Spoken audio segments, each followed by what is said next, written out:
Hey guys, it's Eric with the Miller Park Minute, where we're throwing strikes and getting likes, hitting dingers, getting listeners. Back again with yet another podcast. We are on 31 days or something of that nature now, where we put a podcast out every day. This is your only daily Milwaukee Brewers podcast. We're the only one that exists. Try to find another one that's out there every day. It's not going to happen. 5:30 a.m. Central Standard Time, daily uploads. We are on Google, Amazon, Spotify, Pocket Cast, Radio Public, iHeartRadio, you name it, we're there. Apple, YouTube. So go check us out. If you could rate and review, if you could hit that subscribe button, that would be great. Turn on notifications so you know when the latest podcasts are posted. But it's pretty simple, 5:30 a.m. Central Standard Time. Also, we do have a SeatGeek code, Miller Park Minute. You can get $20 off your first purchase with the code Miller Park Minute over at SeatGeek. Baseball, concerts, you name it, they got it. Go check them out. Then we did get a Patreon, patreon.com/Miller Park Minutes. If you want to go contribute to the channel, you can do that over at patreon.com/Miller Park Minute. All right. Without further ado, we have a special guest today. He's got a stat line to him. In 14 appearances, 2 wins, no losses, 1 save, 24 innings, 4.88 ERA, and 28 strikeouts. This gentleman has his own podcast with his brother, who is already on the show. It's called The Barrel Banter, and they do one hell of a job. They get into some good stats. They have some random fun episodes. Without further ado, here is our good friend, David Go. Thanks David, for having me. tonight? I'm doing pretty well. We're here in Arkansas right now, and we just had a big ice storm. A couple inches of ice and snow, but enough to cancel a couple days of classes. Kind of the city shut down for it, so a little bit different than what we're used to seeing in the Midwest. Right. Today it's like -11 out when I'm taking my kid to school, and all I did was wait until they opened the side door and let him in. So I get it. Totally different atmosphere though. So that being said, I ran off some stats. You are a collegiate level baseball player, currently on the shelf. Mm-hmm. But you've been a baseball fan your whole life. You decided, hey, I've got a brother that likes baseball as well, so let's do a podcast. Let's call it. It was originally under a totally different name, I think, when I first came on and talked to you guys. Mm-hmm. And now it's become the Barrel Banter. And it's the Barrel Banter, or what is it? The Barrel MKE on Twitter, and the Barrel on YouTube, right? Mm-hmm. That's correct. And you guys do some fun stuff over there. So I just again I listened to it a second time because the draft of the random things. I really enjoyed that one because there was some unique things like the accordion player. Accordion, right? No, not accordion. I'm thinking organ player. Yes, sorry, I said accordion. And then there was the one that I want to talk to you more about tonight. The episode you did, I believe that was the beginning of January, right? Was your first episode of the year the one where you talked about the rules? And I think so. Okay, that's what I thought. I don't have my podcast thing. All my podcast stuff is actually just on my phone, so it's right there. So I can't see my podcast feed. I'm sure I probably could somewhere. It's Apple. It's all in the same place, synced together, right? Mm-hmm. But so you guys talked about the rules, and that's what I wanted to come and talk to you today. You know a good portion of what these new rules are, and you're probably starting to see that in college ball as well, right? I mean, I would think that they kind of have some of these rules in place already. Yeah, they're actually they instituted a rule that's supposed to be for pace of play. That's been, I think, in effect for a year now. where every time you step off, you have to fake a throw to a base. It doesn't really accomplish anything. But I think they were kind of going for the like more of the intentional pickoffs instead of just stepping off to reset. But this year there's a pitch clock. The only problem is at the college level, there's no requirement right now for there to be a clock up like in the stadium. So the umpire has the clock, but no one actually knows how much time there is to pitch. So that's going to be new this year. We'll see if that ends up playing a deciding role in any big games. It seems like they're kind of taking that step from MLB, with MLB, of course, instituting the pitch clock this year, and NCAA following suit. It makes sense because if you're playing in college, you're eventually going to want to get to the MLB. I would assume a lot of college players are trying to play for an MLB type career. Yeah, that's correct.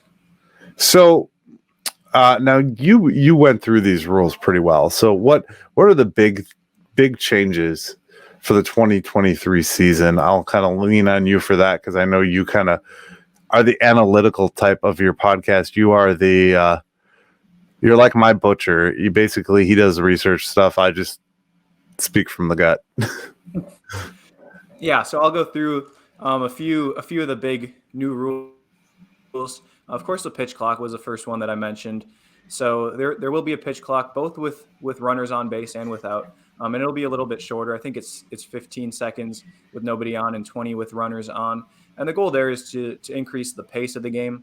They instituted it at the minor league level, saw great success in terms of just lowering the overall average game time.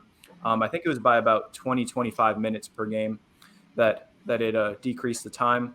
One of the rules that's interesting that goes along with the pitch clock is pitchers are allowed to throw to bases no more than 2 times for a pickoff per at bat. So I don't know how much we're going to see that come into effect, but we may. We've never had a rule like that in MLB. Seems like that may not have been a huge thing in the minor league level, but we'll see if that comes into play. They are going to have bigger bases as well in the major leagues, increasing by, I think, about 3 inches on each side, but it does decrease the distance of the time from first, second, and second to third by a little bit. And we always say baseball is a game of inches.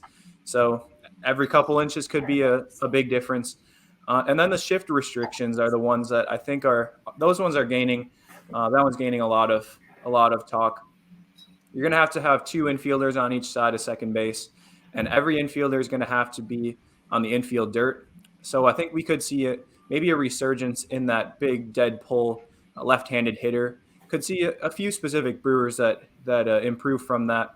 So those are the 3 main on-field rules that we'll see. And then there will be a new schedule. So instead of having seemingly every game against either the Pirates or the Reds like we've had in previous years, there will be every team playing against every team during every year. So the Brewers will be playing all 15 American League teams next year. And instead, to kind of make up for that, they'll only be playing 56 games within the division instead of about 80. So there will be about 2 fewer series on average per team. So we'll see the NL Central teams a little bit less this upcoming year. Now, in your podcast, you mentioned there was some research that you did about kind of how those teams fare against the Brewers, or obviously I know there's some subpar teams in the other leagues too, but maybe not to the extent that the NL Central has. Not as bad as the Pirates and the Reds are, and even maybe the Cubs last year. Mm-hmm. Yeah, that is one thing. It could be about the difference between 2 to 3 wins.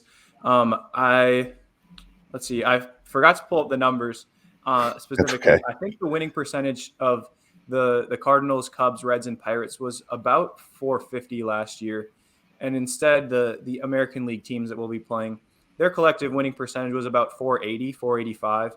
So even if the Brewers just play kind of consistent with that next year, that's still about 2 to 3 wins that the Brewers would lose.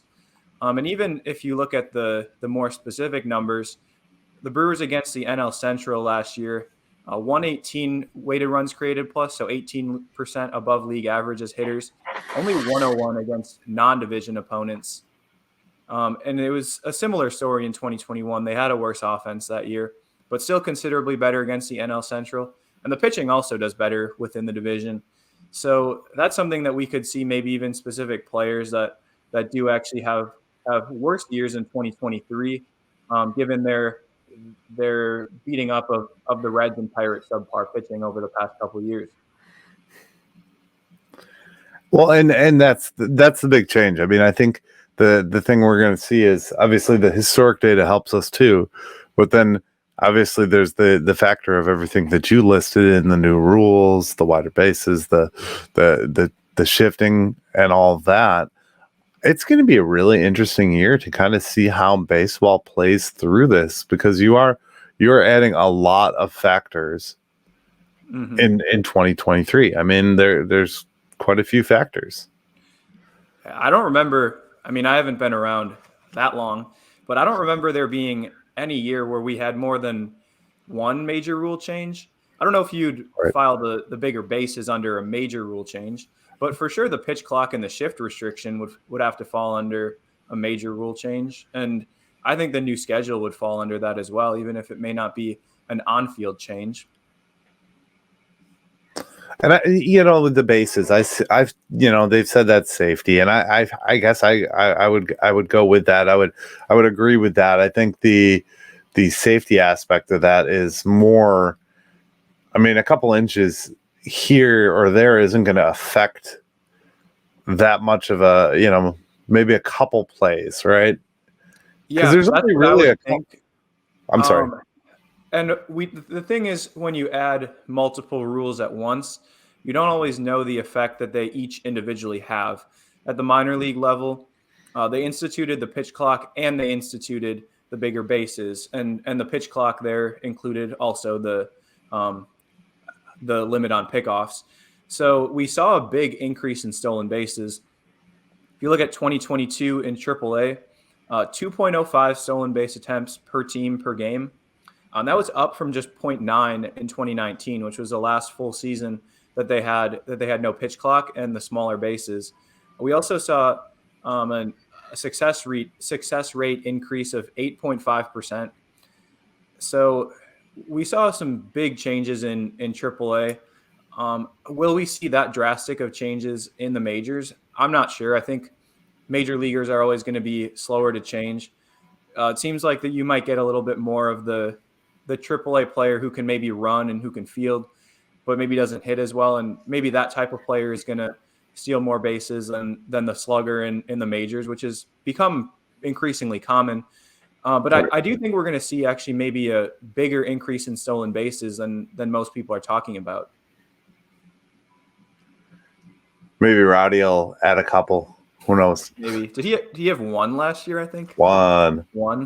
I think that was actually, so I listened to there's a season seat holder call. I can shoot it to you in the email.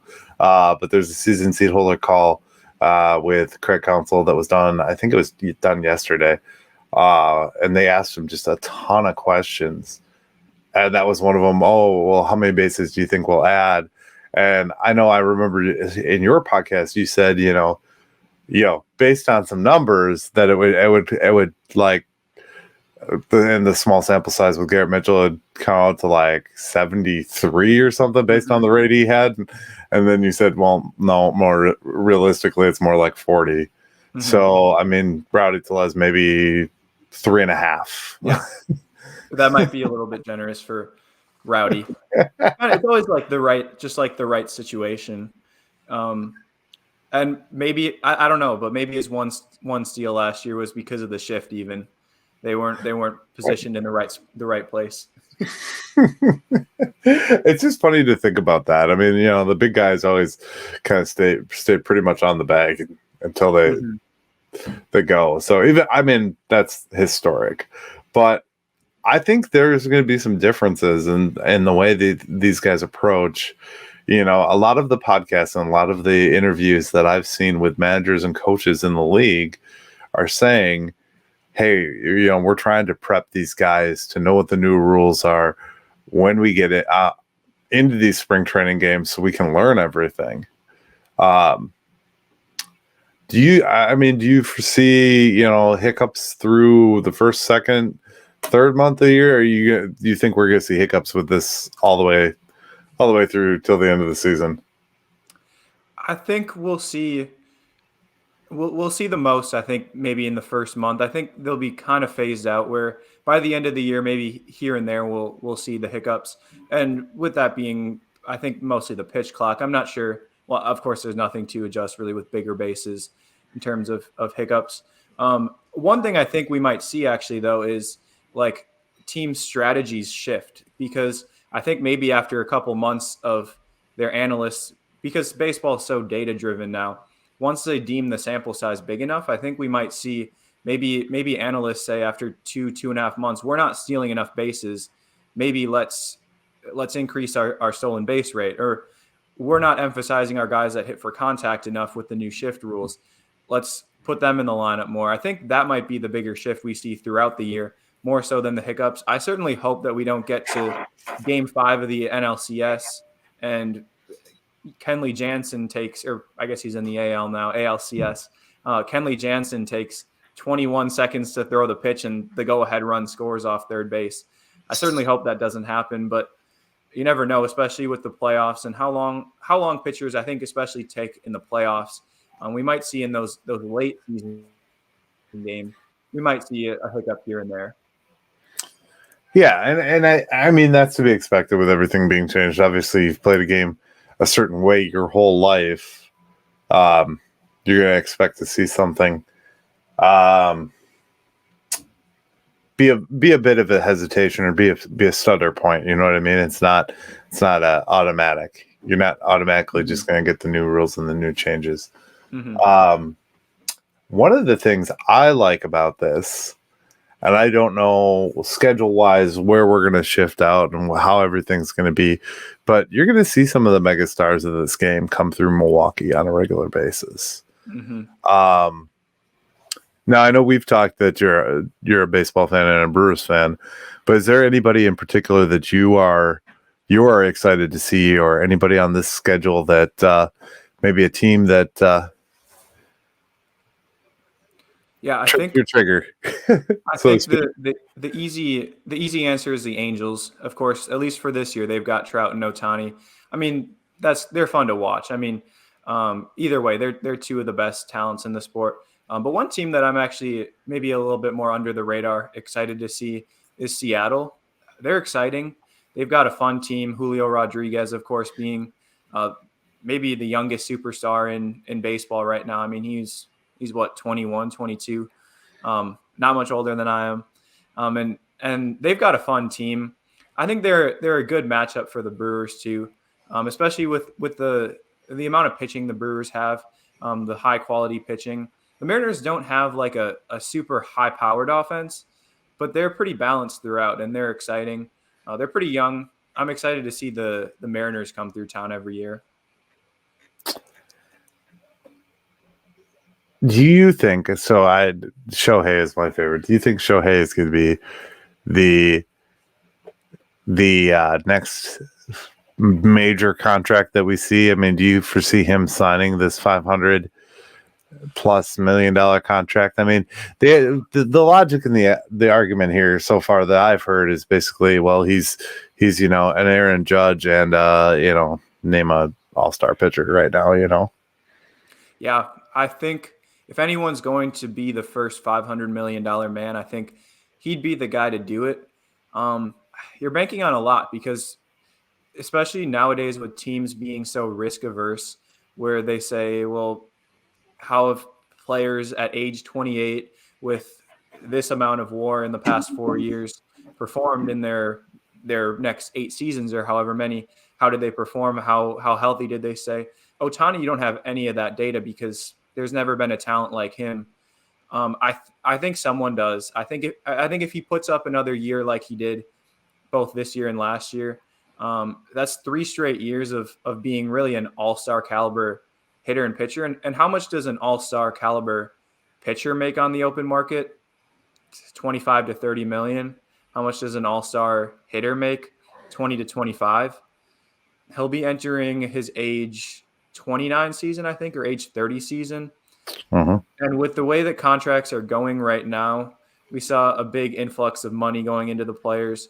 This past offseason with the new collective bargaining agreement, I think it's likely that he gets. I don't think much over 500, but maybe about 11 years 500, something around there. And that's incredible to see. I mean, I don't think we ever thought we'd see a pitcher hit like he does, or not at that high level. That it's just not No. possible. I was listening to Effectively Wild, and there was a guy talking about how you could put if you put Shohei Ohtani at every position, and first of all, some of them would be rather difficult if he hadn't played that level in a major league game, but that he could play all of them and DH for 6 innings or something like that. And I'm like, it's even crazy to think about.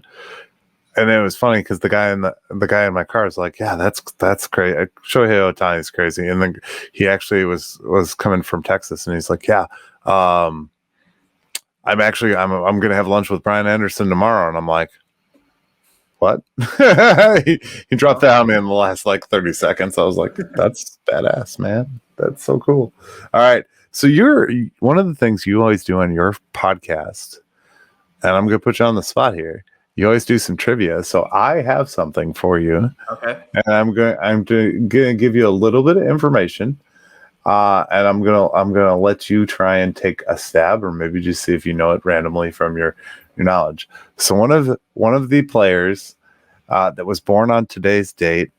Now these are legendary players. Played for the Chicago Cubs. One of them was a Dodger, and one of them was a Ranger. Can you name it any or all of those 3 players?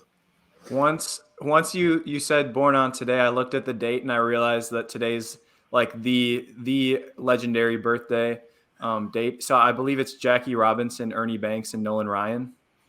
It is. See, I had to. You do it all the time, and it's funny. Your random Brewers. That's one of the great parts of your podcast. And guys, if you haven't heard their podcast, he does random player profiles. He does. You did one on one of the last ones where it was like, name this brew. Is this guy a brewer? And I just it was great because David or Peter like missed them all basically, or got 1 or 2 of them right. And I think it was like he got the give me ones right at the end. Was that like awesome. The ones with like Felipe Alou and Julio Franco? Yep, it was that one. Yeah, there's some Brewers, sometimes I'm going back and looking at old Brewers teams, and I mean, especially like 70s, 80s, 90s. I wasn't really around, so I don't remember guys making 40-game cameos. I might remember like the Jim Edmonds or the Curtis Grandersons, but there's some good players that have spent no more than a year with the Brewers. Right. I mean, we've had Koch will be our statistic, and Koch, Colton Wong. Those will be bumps down the road. Where those times will be like, oh yeah, they were a Brewer. Mm-hmm. Zach Greinke, I feel like, is one of those that people like don't really remember that was a Brewer as well. Yeah. And he just wrapped up another 1 year with the Orioles.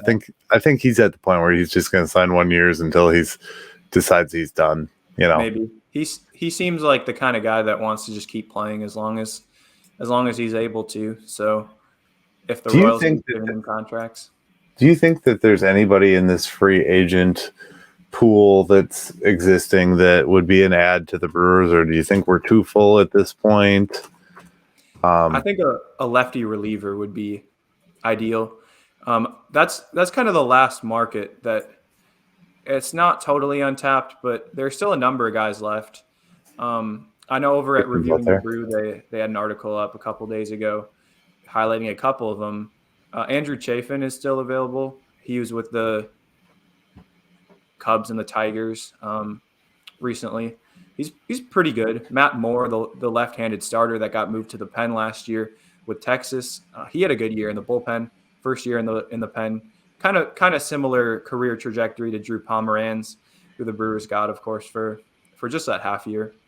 And those are the top 2 guys. Will Smith, the former Brewer, He's still available. He's maybe not quite as good as Chafin or Moore, but I think Will Smith would definitely add some good experience. Of course, he's got years of closing experience under his belt, and especially with the current bullpen, we don't have a lot of that. I don't think closing experience is like a prerequisite to be a good late inning reliever. I think we've seen that Williams seamlessly stepped into that closer role last year. But it still would be nice to have somebody with experience, especially a lefty. Of course, we had Hader as the late inning lefty. The past couple years, Taylor Rogers didn't work out. But right now, we really just have Hobie Milner in terms of lefties locked into that role, unless they see Aaron Ashby taking a late inning role, which is possible. But I think it's more likely that, assuming Ashby starts in the pen and they want Wade Miley in the rotation, I think it's more likely that Ashby is more of a bridge guy, that early career Josh Hader role, where he maybe comes in the fifth or sixth after a shorter start by one of the starters. Maybe even comes in for Miley, since Miley probably won't work deep into games this year. So I think adding a lefty might be advantageous there. That pairing, like they did with who were they doing that with? Did Hauser and did they paired two guys back to back like a year ago? Well, and in 2018, I know they did that more, where they had, because our rotation in 18 was what, Chacin, Gio, Wade Miley, really just those three down the stretch, or in the postseason. Woodruff got some starts occasionally, but I think they'd usually pair like Burns and Freddie, I think, along with one of the lefties. They haven't had to do that as much lately because, of course, we've had a very good rotation. And we also added, and I didn't speak to this yesterday, but we added Monte Harris on a minor league deal. Yeah. Former Brewer. He spent some time in the Angels and Miami. Was he a Christian Yelich trade? Mm-hmm. Yeah. So we just got him back. We've really won that trade now. We've gone full circle. Yeah, I know. even at Christian Yelich's current status with the Brewers. Yeah. I mean, Brinson didn't do anything for Miami. Harrison didn't. Isan Diaz, I think, last year was waived in San Francisco, picked him up. Jordan Yamamoto made a couple starts for him. I mean, yeah, it doesn't really get much worse than that if you're Miami. He's got a career WAR of 0.1. Harrison? Yeah. Second round pick. Strikes out about 42% of the time, I think. Jesus. Well, I mean, that's why he's a minor league deal, I guess. Yeah, kind of the Keon Broxton profile. Dexter Fowler's retired. That's funny. He fell off. Another fall off candidate. What was the other topic that I wanted to ask you about today? Oh, did you bring any trivia for me? I did, actually. All right. Lay it on me. Let's hear it. So I prepared. I didn't know how much we'd want to go. So I have 5 questions. You want me to do all of them? Sure. Well, let's do it. Let's try. So, okay. So we'll start with the easiest ones and we'll work our way to the harder ones. So our first one, who led the 2022 Brewers in home runs?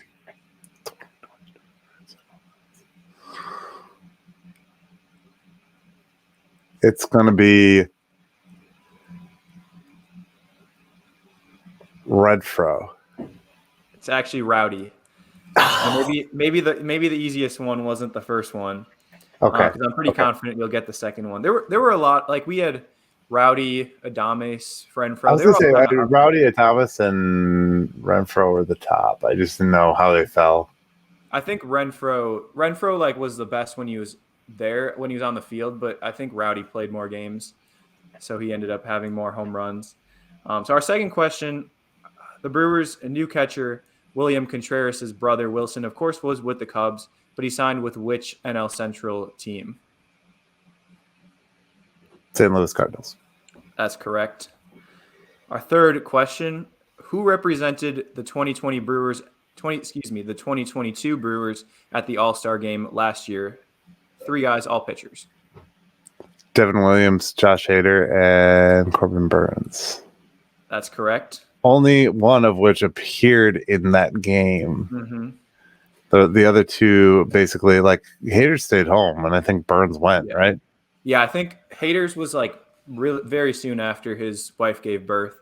So they said it was fine for him to stay out. I think Burns started that Sunday before. So unlike the old days, they didn't want him to go on one day's rest in the All-Star game. Question number 4. Name the 6 active Brewers who were on the 2018 team that made it to Game 7 of the NLCS. So I'll give you a hint. There's one guy who left and came back. And then the other 5 have been pretty steadily on the team over the last 5 years. So there's six guys. Okay. So Christian Yelich. Mm-hmm. Claudio. He actually was traded for in 19. Okay. Let's see here. Then we'll go Castanera. He was called up in 2019 also. What? Really? They're actually all 5 are pitchers. The other 5 are pitchers. The other 5 are pitchers. Oh, well, that might make it a little easier. Okay, so you're going to have Freddie Peralta, Corbin so Burns, mm-hmm. Brandon Woodruff, mm-hmm. and then Devin wasn't here.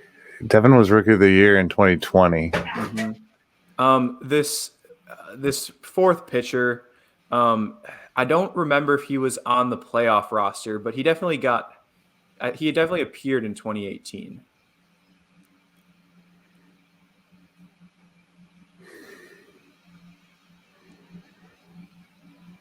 I would say Brent Suter, but Brent Suter's not on the team anymore. Yeah, he would have been one had he short 4. Wade Miley. Wade Miley is a 5th one because they just re-signed him. Is there another one? He's a member of the rotation, the starting rotation. Oh, Hauser. Of course, yep. Adrian Hauser. Yeah. Oh, yeah. He's kind of forgettable at times, okay? Yeah. I always forget how, like, Hauser debuted in 2015, which feels like a generation ago. And he had, like, a lights-out outing, like, at the end of the season, didn't he? Yeah, I think he only pitched in 2 games. He was called up. He was on that. They had a really good team in AA that year, I remember, and they got called up for the last like week and a half, 2 weeks. It was like, who was it? Jorge Lopez, I think maybe Phillips, or maybe not even Phillips yet.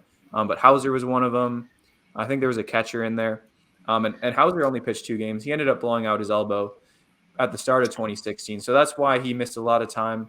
And then wasn't there a guy who went like no hit on like the last day of the season that was a total just call up guy? Was that that season or was that a season later? I think it was Aaron Wilkerson. Wilkerson, yes, you're right. I can tell you what year that was, but it was against the Cardinals though. I remember that because it was like a totally irrelevant game, and he's like looking like a stud. So he was. Aaron Wilkerson, I felt like, was always the last guy on the 40-man roster, and then just would get called back up when they needed him. Fell off. How do you feel? One more question. This one is pretty difficult. Jesse Winker had his career low in batting average in 2022 with the Mariners. What was his batting average last year? 183. A little bit higher. I won't have you keep guessing since it's such a specific number, but 219. Oh, jeez. I was thinking of sub 200 because I couldn't remember because I looked at it. I mean, anytime a player gets acquired, I look at their stats, but I don't always, not everything sticks out. You know what I mean? Okay. I knew it was bad. Let's just put it that way. I think his next work was 255. Oh, wow. So, and he's projected I think he had 305 in 2021. He's projected to do well, so we'll just hope that he comes around, and he's working right now from whatever everybody's told me. So that's a good thing.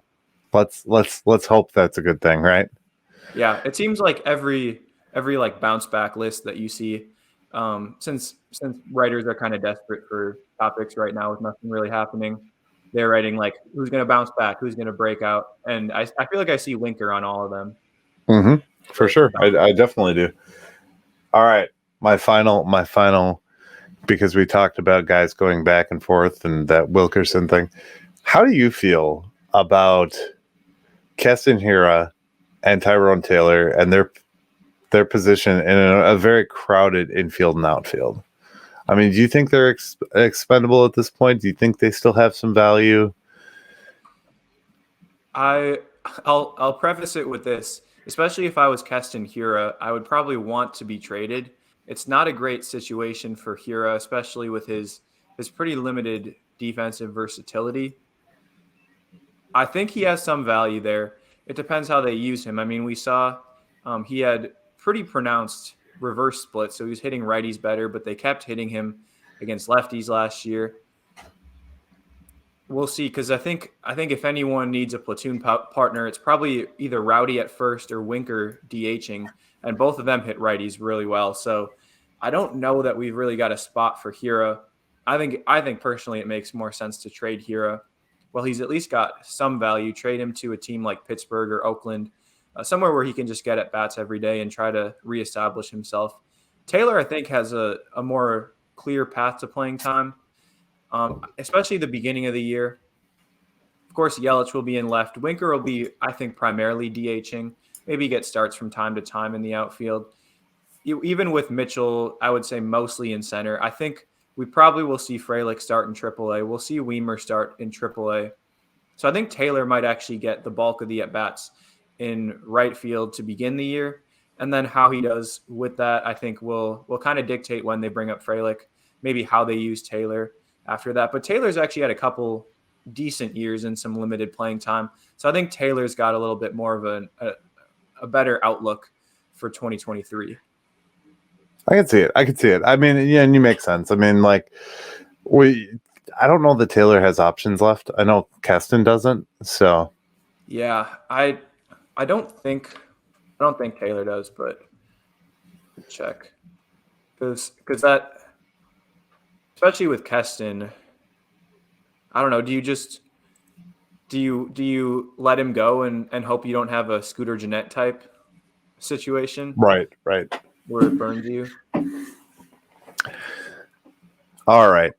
So if you could grab the answer to that, I'm just going to kind of wrap and tell them where to find you. You are the Barrel MKE on Twitter.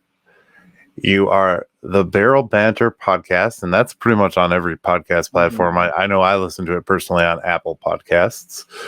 And then you have a YouTube channel, and that is, help me with that one. I don't know that one. Barrel? The Barrel. Mm-hmm. The Barrel. Okay, it's The Barrel.